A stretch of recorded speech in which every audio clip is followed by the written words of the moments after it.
Hello everybody, my name is CulBlu and I'm bringing out this video of me talking about some board games, and today I'm going to do an unboxing of Citizens of the Spark. It is a board game that I purchased off of the whim of somebody else's review. Again, I should look up who that somebody else is. Let me just look it up, because I mentioned it to the chat here, because I'm live streaming on Twitch. If you don't know, twitch.tv/CulBlu, but that's CULBLU. But yeah, I watched somebody's video of like top solo games for them, and yeah, this is on the list, and I'm like, oh, this one's pretty good. It's like, all right, fine, I'll check it out. Anyway, so I have no context for this game outside of what that person said, and I don't remember everything that person said clearly. So let's go ahead and just jump straight into the unboxing. Actually, let me get my background music going. Cool, well done. Got it. We did it. All right. So let's get going here. So, Citizens of the Spark. Like I said, I have not much context for this game, so we're just gonna go with it.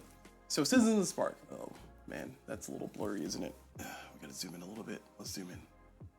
There we go. It's a little bit better.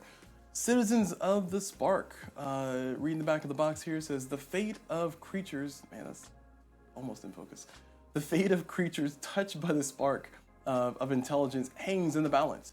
You must recruit a wise council of animals to your city and unlock the potential of your citizens if your settlement is to survive the days to come. So in this game, you draft citizens to your city and use their abilities. Then you stack matching citizens to increase their strength. And you combine 30 unique citizens for endless gameplay variety. There's some authors and stuff. I don't recognize any of those names. 300 cards. Oof. 300 citizens cards, 30 randomizer cards, 60 spark cubes, a lot of stuff going on. And it's by Thunderworks. All right, cool. Glad we established that. All right, let's get over into the unboxing. So let's get the shrink wrap off of here. Let's see, can I do this? Yeah, there we go. All right, woo, we got it. All right, and of course you can play this game solo. One of the reasons why I get a lot of my board games is because I can play them solo. If I can play the game solo, I'm probably gonna buy it at some point if it's considered reasonably entertaining and fun. All right, so this is a this is why is there it's like splits on my board here. This is the opening of the box, and let's see if that come on. There we go. Boom, done. All right, so there we go. And oh, look, we have advertisements. So 2025 catalog, cool. I'll be sure to throw this straight into the trash. Oh, did Thunderworks Games make what's the one? Dice Masters? Not Dice Masters. My gosh, Role Player. Yeah, that was them. They made Role Player Adventures and Role Player. Okay, cool. I have all of Role Player. Man, I can't believe. I mean, I knew it was them, but I forgot. So I'm just gonna throw this straight into the trash can. Cool. And let's continue. Let's continue here. We got the rule book. Let's take a peek at the rule book here. So we have some stuff going, nice illustrations, nice little color backgrounds here to draw your attention. So I appreciate that. I have never studied anything for graphic design, but I can say that as a person who's just consuming the graphic design of rule books, and I've seen my share of rule books, having stuff like this is very nice. I don't know. Oh, it's this first game suggestion. Okay, cool. And then there's like a little background here, arrows, boxes showing like silhouettes where they can possibly go, pointing to things, nice images, artwork. Cool. I don't see a whole bunch of space, which concerns me a little bit. And what I mean by that is like the amount of space that you have kind of between words. Utilizing white space is very useful to like make sure people don't get too overwhelmed with text, because like this is a little bit closely compacted. But it's also nice that the rulebook is like what, 15, 16 pages. So I guess that's a trade-off. Rulebook seems reasonable. I haven't read anything about the game. Like I said, I have barely any context for how the game is even played, outside of what I read on the back of the box and outside of what I vaguely remember from the reviewer. But that's the rulebook. We'll put this to the side and we'll continue with the box. Looks like we have some punch board and another book. Okay, a solo playbook. And we got some game trays. Ooh, they got a storage solution in here. Okay, all right. It's a little bit bent, but all right. We'll peek at that later. For now, let's look at the Citizens of the Spark solo playbook. I'm assuming similar affair, just different rules. I do appreciate that this is in a separate book. Sometimes I wonder if having everything in one rule book, one giant rule book, is worth it, or if having it split up between books is useful. I like the idea of having all the solo rules in its own section or in its own book, because that way you can kind of like, you know, get your solo rules over here and get the base game rules and everything else from over there. One of the troubles, one of the issues that you have with that, especially when you're playing solo, is that sometimes you end up like flipping through this book to find one thing and then going back to the other rule book to find another thing. So that can lead to some kind of disjointed like rules learning. But ultimately, having everything in one place into solo play, that's nice. I appreciate this. So I personally I lean towards liking this more than having everything in one giant rulebook. But you know, your mileage will vary different. Your mileage will vary depending on the game you're playing. Okay. Ooh, I see a problem already with the insert. Sorry, going back over here with cardboard. We have the cardboard. Let's see, we'll do a drop test. Nothing at all. This cardboard's solid. It's like a brick in my hand here. All right, let's see. Does it pop out pretty well? Yeah, it pops out pretty well. Ooh, nice, thick and chunky cardboard too. Look at that. Look at that chunk. All right, so I do appreciate chunky cardboard, but it does sometimes lead to issues when you're pulling stuff out, because it can cause peeling to happen. So we'll zoom in a little bit closer as we kind of pop this out to see if we have any issues. So I'll pop out the rest of these cardboard bits. That felt rough. All right, I don't see any damage happening so far. Remember, this is the first time I'm punching these out. So if you have damage on the first time you punch something out, then it's, oh, okay, well, yeah, that's kind of one of the situations that happen with thicker cardboard, so you can't have that. So that was kind of on me because I was kind of pulling in a way that wasn't ideal, but also it still happened. So thick cardboard is liable to do that because it's like a giant cake of cardboard. So you just start running into issues with certain layers of it. And looks like none of the other ones so far have had that issue. Just the one. Sorry, maybe I'm going a little bit too haphazard here, too quickly.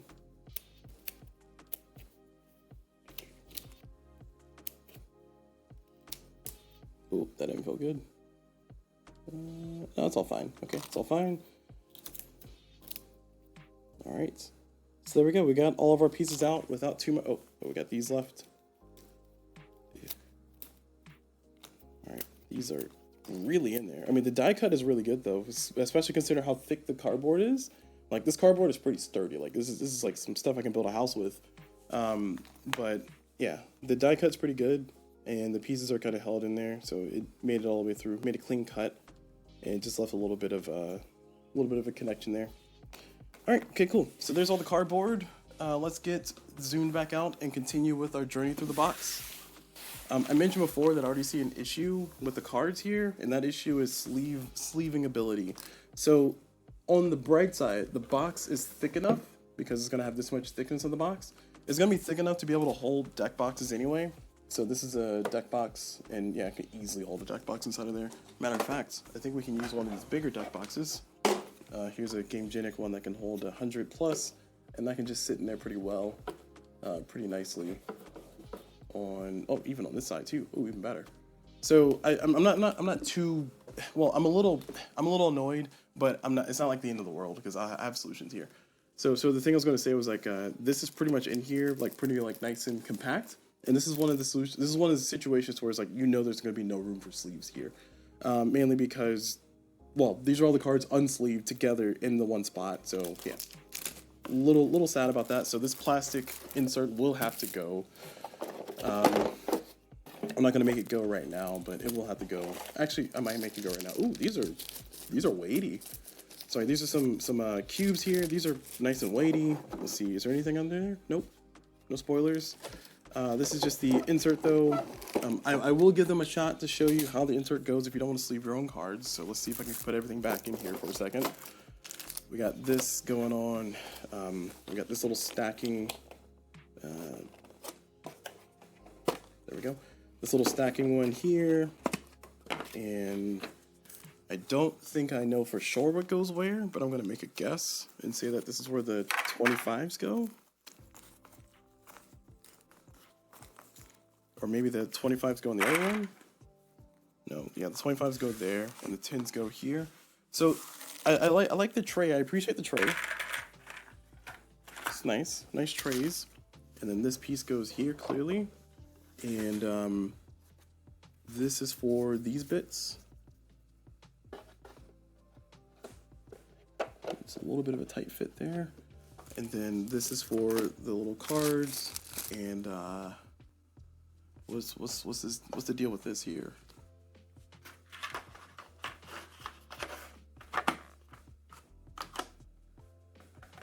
Did I speak too soon? Is there space for sleeving cards inside of here?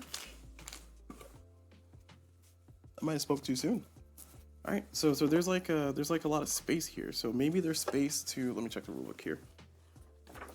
Because there might be space inside of the box to store more cards. Maybe that's what that's supposed to be. I don't see anything specifying it.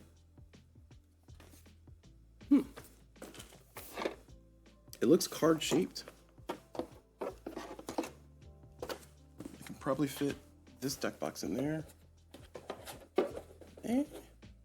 No, not that. Not that. Definitely not that. I'm curious as to why they have this giant gap like this.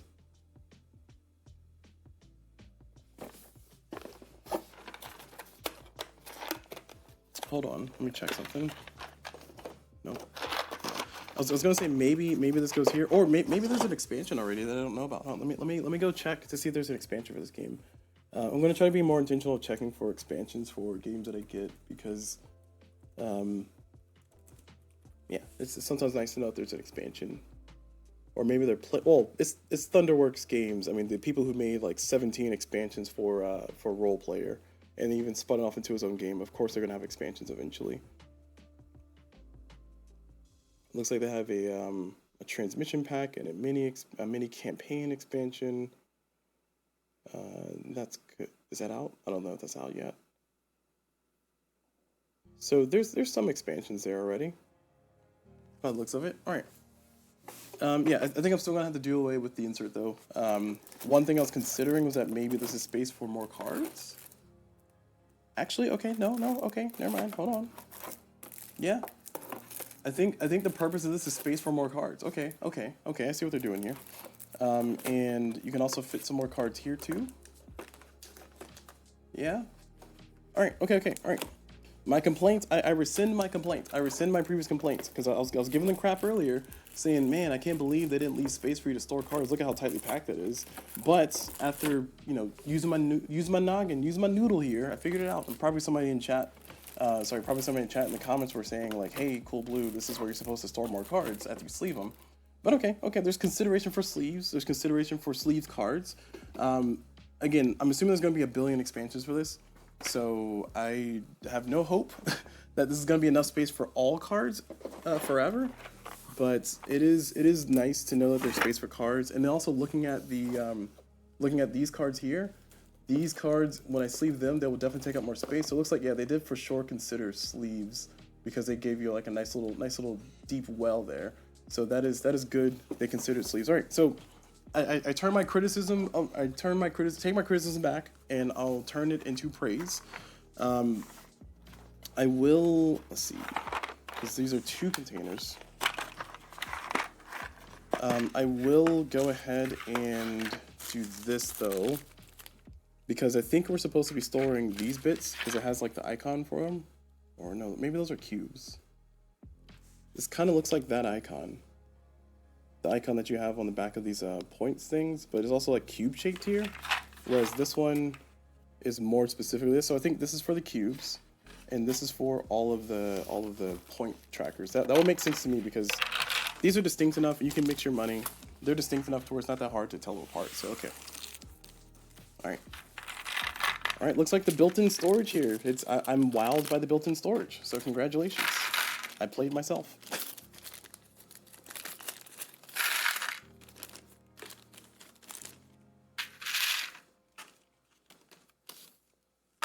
All right. There we go.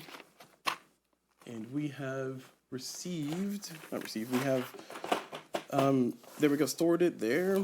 And again, this looks like there's enough storage space for sleeved cards, so I'm not gonna be too worried about that. I'm gonna open up everything. I'm not gonna sleeve it here while I'm doing this video, but I will sleeve it here shortly. I think I need 300 sleeves. I think I'll have to use my Sleeve King sleeves. I'd want to use matte sleeves, especially for this one. But yeah, we'll probably use Sleeve King sleeves. So these are different dividers here. And I'll zoom in a little bit more because we're gonna start looking at cards here soon too. So these are different dividers here, and these dividers have the different creatures on them. I hope there's not a single divider. Well, let me not say I hope. It seems like there might be a single divider for every single card. So let's see, how many dividers do we have? I think the rulebook told us 30, or the back of the box told us 30.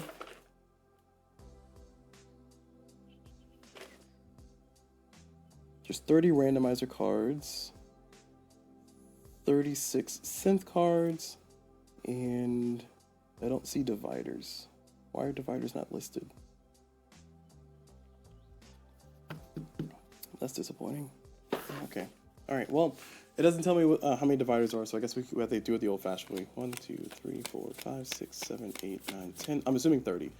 11, 12, 13, 14, 15, 16, 17, 18, 19, 20. 30. Yes, 30. All right. So there's going to be 10 cards of each by the sounds of it. So 10 cards of each. I'm assuming the art on these is going to be the same as the art on the cards. I'm not going to rob us of looking at all the cards, though, or at least most of the cards, but we're just going to look through these. Oh, and these are already in alphabetical order? Heck yeah. That's what I'm talking about. Look at that. Saving me time. That's what I'm talking about. Well done. Well done, Thunderstone. Thunderworks. Thunderstone. All right, so this is the advisor. This is the agitator. This is the bandit. The champion. I do like the artwork. The collector. The diplomat. And I'll stop at the next one here. The diviner. And the executioner. Okay. All right, so we'll put those back in their alphabetical order. And I'm stopping at those because I want to just look at the rest of the cards. Since if these are going to be the same as looking at the cards, let's look at the cards. So let me get the cards out here. Let's pull out our first box here. This is well, let's bring them all. So we got 4 little stacks of cards here. And we'll start with the first one, which is going to be the advisor, of course. So nice artwork there. Let's open this up.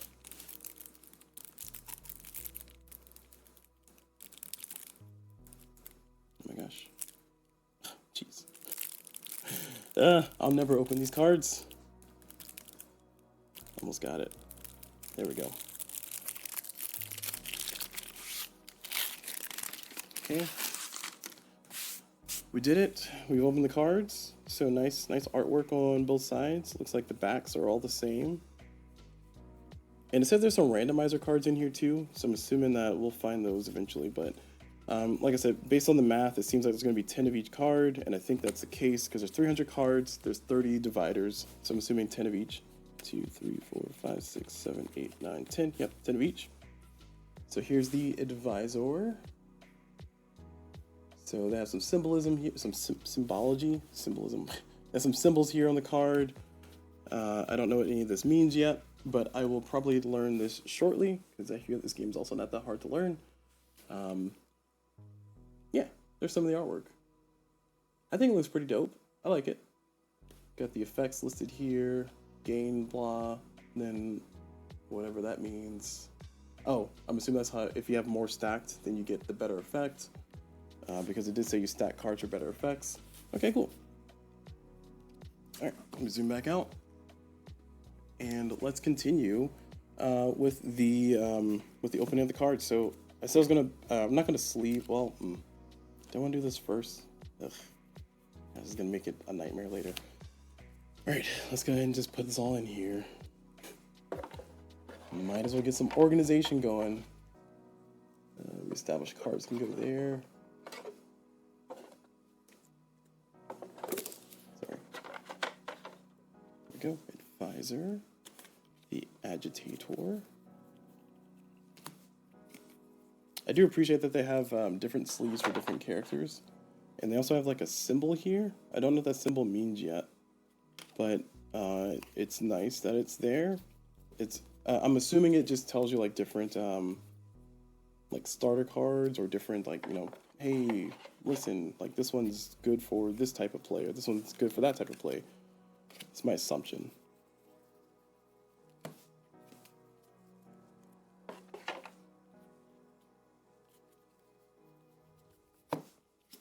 All right, so I'm just kind of sorting through the cards here. So, of the good things that I heard about this game, like I said, I've heard good things talked about this game, more specifically from that one video, and the board game geek rating for this game was pretty high. It was a 8 point something, and also I think this game is on Board Game Arena too. Don't quote me on that, but I think it is. I'll check that in a second here. Because if it is, then I can also play it online. Board Game Arena.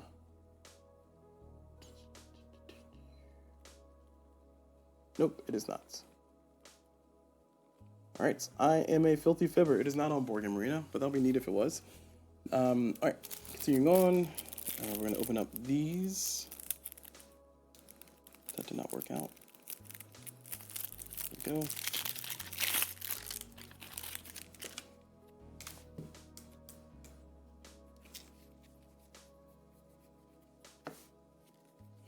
And yeah, this is kind of the exciting content that you come here to watch. Now, I can also try to see if the sleeves will fit very well. It shouldn't be that hard to do. All I need to do is just kind of take 300 sleeves and kind of also store them in there. And that amount of thickness is about the same as the cards sleeved in there. So that way I don't have to bore you all with just watching me sleeve cards. Although watching me sort through cards and do this, it's probably just as equally as riveting as watching me sleeve the cards too. Again, this is going to make my sleeving journey a little bit of a nightmare because I'm going to have to like sleeve 10 cards, and then move the bookmark, and sleeve 10 cards, move the bookmark. I probably should have waited to do this, but I just want to get the look in there. The look in the box on there. And I also want to see these randomizer cards. I'm always a fan of when a game includes like its own like randomizer.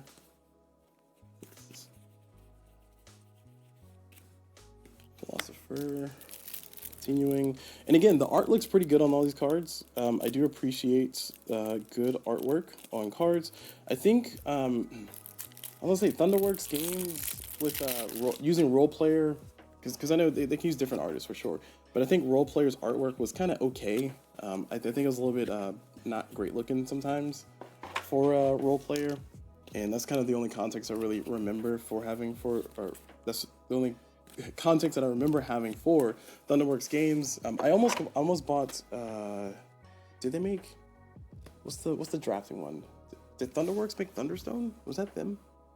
Oh.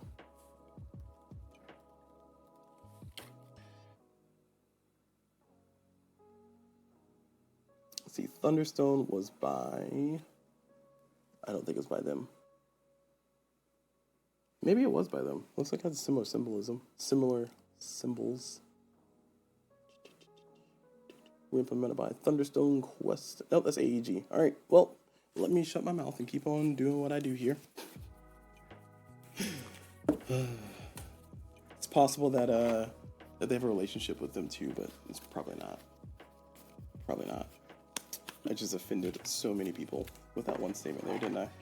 Didn't I? Ooh, this one looks cool. The Rancher. Gain 1, whatever that is, in your city. Legitimacy. Happiness. Joy. Recruiter. I wonder how many animals they have in this. I wonder if they have any doubles is what I was trying to say. Like they have like multiple doggos or something. There's a nice owl. And there's a tiger scientist. Cool. I am digging the artwork quite a bit. Alright, last box. And I see the randomizer cards, or I see some cards. Special cards, or whatever those are.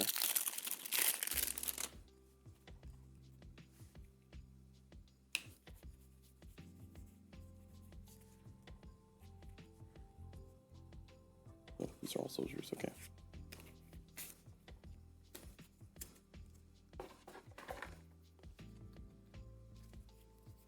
And also from what I hear is that when you do play this game, you don't use every single card or every single faction that the game comes with. Uh-oh. Oops. I messed that up. Excuse me. What? What happened? Oh, I mixed the scout and the scientist. That's what happened. Let's see. I don't know how that happened, but it did.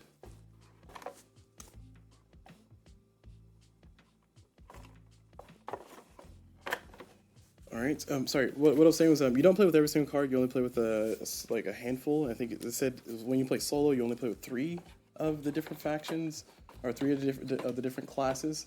But we'll see if that rings to be true. I do appreciate that because it means there's going to be a great bit of variety there. So I'm pretty happy about that too. And my phone is yelling at me. Why are you yelling at me? Stop being mean. All right, sorry, continuing on. We're almost there. And looks like we're about to get into the cards I was looking forward to seeing, which were the solo cards or randomizer cards.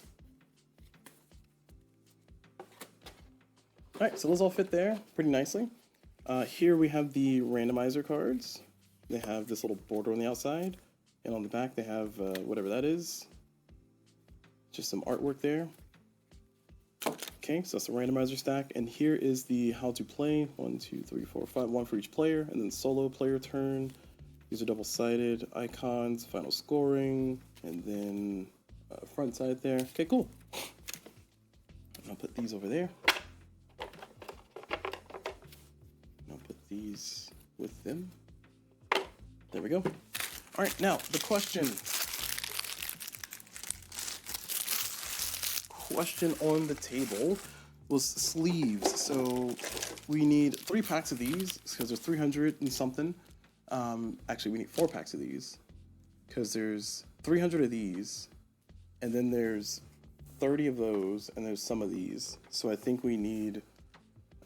Oh man, we're so close. 330 should work, and then I can use some other sleeves for these ones. So I'll use some Game-Genic mats for those, which I still have some more of over here somewhere. Yep. So I'm just gonna go ahead and sleeve these cards right now because I'm gonna sleeve these differently, and I should have enough sleeves for the rest of the other cards with just these 3 packs because these are 110 packs. So 3 of these will solve the problem for all of those, and yeah, that's gonna be nice. There we go. And all I gotta do is, like I said, just literally just put these in the same box, and yeah, there's plenty of room. Plenty of room in there. Look at that. Look at all that space. Look at all that space. Yeah, I was talking junk about the box, but Thunder works. You guys did pretty good. Thank you for considering us gamers who sleeve our cards. It sounds like a very silly thing, but sometimes when people design their boxes, they don't. And when I say sometimes, I mean specifically, you know, there are times where consideration for sleeving is given and times when it's not. And the only example I have that's top of mind is for Vantage. I like to talk junk about it all the time because with Vantage, the idea is that you're not going to be touching your cards a ton in Vantage, but you know, for me, I like to sleeve my cards, protect my investments of my board game here so I can play it forever and ever. And the box was not designed with sleeving in mind, and that was very sad. So I found a solution. And that worked out. But okay, cool. All right, putting it all back in the box, and there we go. Look at that. You didn't even need to watch me do like a 60-minute storage solution thing. All you need to do is just watch me, you know, just do whatever I just did, and that's gonna be it. So, Citizens of the Spark. I'm excited to learn how to play this one. I'm also excited to play this one and also sleeve it too. But I'm excited because like it kind of has a storage solution built in. Again, I was so ready to talk junk about it. About, oh, they don't have a sleeving consideration. Oh my gosh, look how bad this is. But no, it turns out I just need to shut my silly mouth and just, you know, just kind of go along with the ride. The storage solution they have built into here is pretty sufficient. It can store its cubes, it can store the cardboard bits, got everything else down at the bottom. Oh, I don't know how many of these are. I think it said 30 of these. What are these cards? I don't know what these cards are.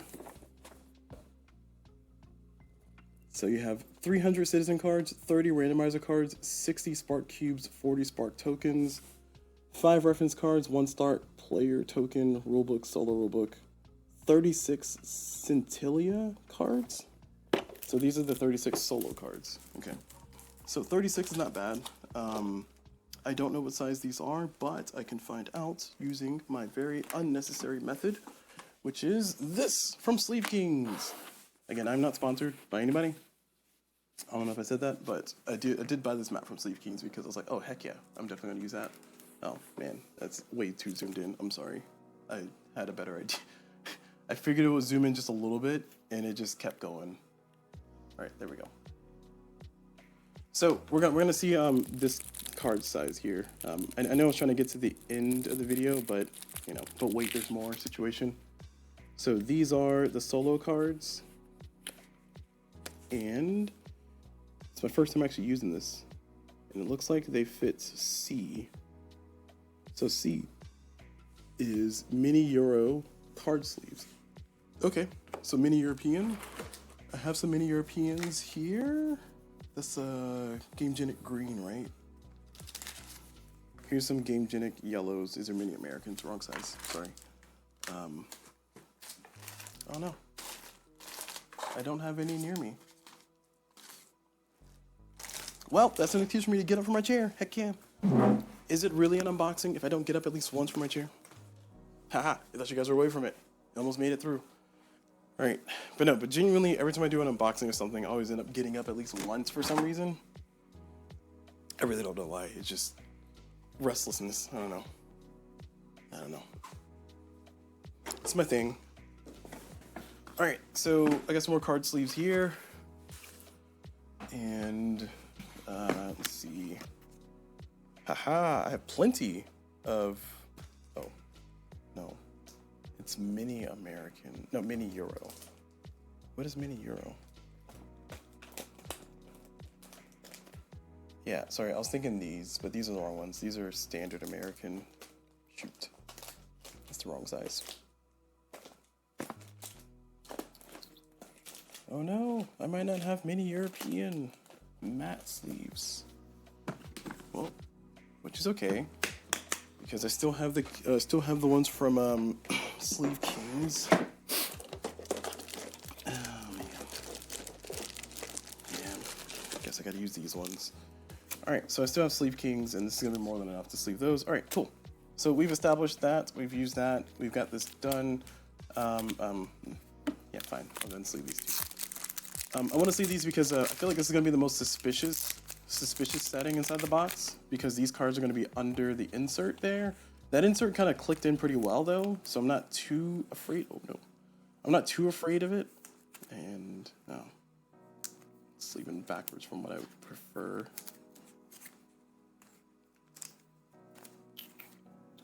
And there's always discussions about sleeving cards. Should you sleeve your cards? Should you not sleeve your cards? My whole thing with sleeving cards is this: I paid good money for a board game, and I want this board game to last forever. Hopefully, it's a game that I actually play. But even if it is one that I don't play, I still want it to last forever on my shelf. So I do sleeve cards. I think I told the story a long time ago, but I haven't told it in a while. So I guess it's time for a re-up. But there was a board game called Cat Lady. That's a great game. You should go check it out if you like a nice little kind of grid selection game. Pretty fun, entertaining, time for all, nice family friendly too. But I had a game called Cat Lady. I used to play it a lot with friends when we went to like bars and stuff. And there was a bar that we always went to that we sat outside, and I would break out the game and play it because I don't drink or anything, but I just kind of sit down and play the game with my friends, and they enjoyed it. But we would be playing kind of outside under like a covered way, and in North Carolina, which is where I live. That is, it's pretty humid outside usually. So the cards would kind of get a little bit of humidity, people touching things with their hands and, just kind of putting cards on the table itself. That's, again, under shade, under cover and everything. So it's not like a direct sunlight or direct exposure to elements, but it just basically add a lot of wear and tear to cards. And then, people's hands be dirty and stuff like that. So I didn't sleeve Cat Lady, and I was like, oh, that's fine. I'll just buy it again. Cause it's only like a $30 game. It's not that big deal. So then I bought another copy, and I gave one copy away to a friend who really liked the game. That was kind of like the first board game outside of Monopoly that they played. And then, I played it some more, and then over time, that copy got also nice and dirty and dingy too, well loved, if you will. And I was like, ooh, gross. So I bought another copy of the game, and then I gave that one away. And then I said, you know what, I'm going to sleeve these cards. So I sleeved the Cat Lady cards. And then after I sleeved them, the game got dirty, dingy, and gross again, but the sleeves got dirty again, and I just replaced the sleeves. And it was much cheaper. Instead of spending $30 for a whole nother copy of the board game, it was much cheaper for me in that situation because I just replaced the sleeves, which the sleeves, I think I was using Game Genic sleeves, so they weren't cheap, but it was still like, $10 to replace all the sleeves instead of $30 to buy the game again. So that goes a long way to say that this is the reason why I personally am on the side of team sleeve all your cards. And I know for some people, like I said, it's very much, ooh, why would you do that? Or, man, I don't like touching sleeve cards, or, it causes glare, makes it hard to read. I get it. But ultimately, I want to protect my investments there. All right. Cool. Glad that story can get us through that. So now I'm going to put these cards in here. So they fit. Now, one of the things I was saying, the reason why I wanted to check this out and test this out was because when you do have sometimes cards under the insert or under like a storage thing, sometimes the cards will kind of come out and just like start flying around and doing all kinds of fun stuff, having their own great time. But it looks like these go deep enough in there to where it's not that big of an issue. And on top of that, this, I think I said this kind of clicked in, but no, it doesn't click in at all. So it still could be an issue. I mean, I have faith that it's going to be holding well enough, because it's only those are only small cards in there. Now it feels like if they were the same size as these cards and got mixed up with everything else, that'll be a problem. But it's all the same kind of small size cards, so I guess it's not that big of a deal. But yeah, okay, all right. So this is how much space we have, about how much space we have extra. So assuming that everything is sleeved and together, this is about how much space it will take up. These are just sleeves themselves, but this is about the amount of thickness is going to be added once I sleeve everything. And yeah, I think this is pretty good. I think Thunderworks did a great job of the storage solution here. Kudos, I can't give enough kudos. The only other game that I've been impressed by their storage solution was Clans of Caledonia, the Industria expansion. That one was a pretty impressive one because it stored everything, and I didn't need to modify anything. I was pretty happy. And I also want to clarify, it's not that I need to modify anything. It's not that I have to. It's just I like to, because I want to make the game like easy to just put on the table, pull out everything, and go. But that's just me. All right, back in the box you go. There we go. We did it. Look at that. Look at that. No box lift because it's the original box. Everything's in there. I do store my games sideways, so that might cause a problem, or with the tiny cards at the bottom, like I said before, but I don't think it's that big of a deal. And yeah, that's it. All right, now we're finally at our end. We had our false end, but now we're at our correct end, and that's going to be it for this video. So thank you all very much for watching. Hope you all enjoyed it, and as always, I will see you all whenever.